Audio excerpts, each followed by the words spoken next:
Hello there, I'm John Oliver, but you can just call me Charlotte, because I'm only putting this message on the web.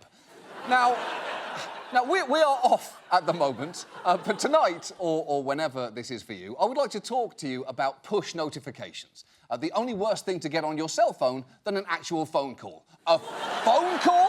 Who am I, television's Dr. Fraser Crane? Fuck no! Now, in theory, push notifications are a way for news apps and organisations to keep subscribers informed of important, time-sensitive information. You know, things like declarations of war, earthquakes, and acts of terrorism. But, in reality, there are means for us to learn that the remains of Neanderthal child from 115,000 years ago, found in Poland, show the child was at least partially eaten by a giant bird. That is a real news alert. And you know what word intrigues me here? Partially. Did the giant bird save the leftovers? Are Neanderthal children like Chinese food, always better the next day? It's a rhetorical question. I don't actually know. I'm not a 100,000-year-old bird, despite all evidence to the contrary.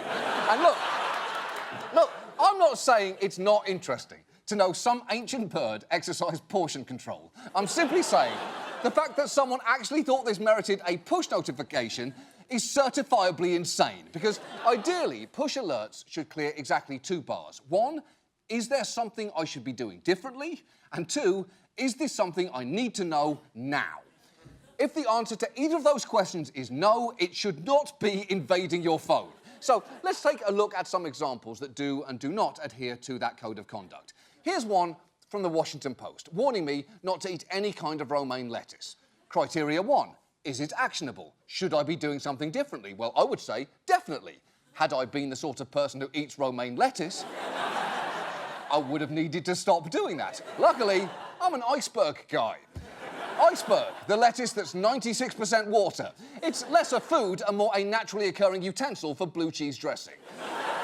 Now, second criteria, is it time sensitive? Again, definitely. I could have been tongue deep in sweet green. And, parenthetically, tongue deep in sweet green sounds like the title of a salacious tell-all by Shrek's lover. Now, for an example of a news alert that fails this test, look no further than this one from the New York Times. The case of a serial killer nurse who may have murdered 300 patients is raising uncomfortable question for Germany. Why wasn't he stopped? Now, is it actionable? No, I'd argue not really. Is it time sensitive? No. Again, the dead are dead, and they generally tend to stay dead unless they don't, in which case that news would merit a very different type of news alert, like zombies are real and they're not vaccinating their children. Now, news organisations frequently phrase non-news alerts in the form of rhetorical questions, like when The Times asked, is the new Vanity Fair cover a Louis Vuitton ad? And CNN wondered, can the milkman save the climate? And hold on a second. Louis Vuitton? Milk?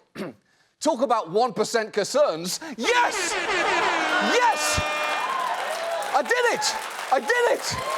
I did it! That has all the properties of a joke. Yes! Yes, yes, yes, yes, yes! In your face! And look,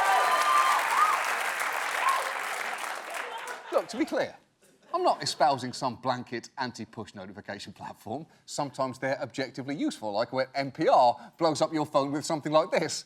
Mama, you're never going to die, right? Children can have tough questions. Here are 5 tips for how to answer them. Wow.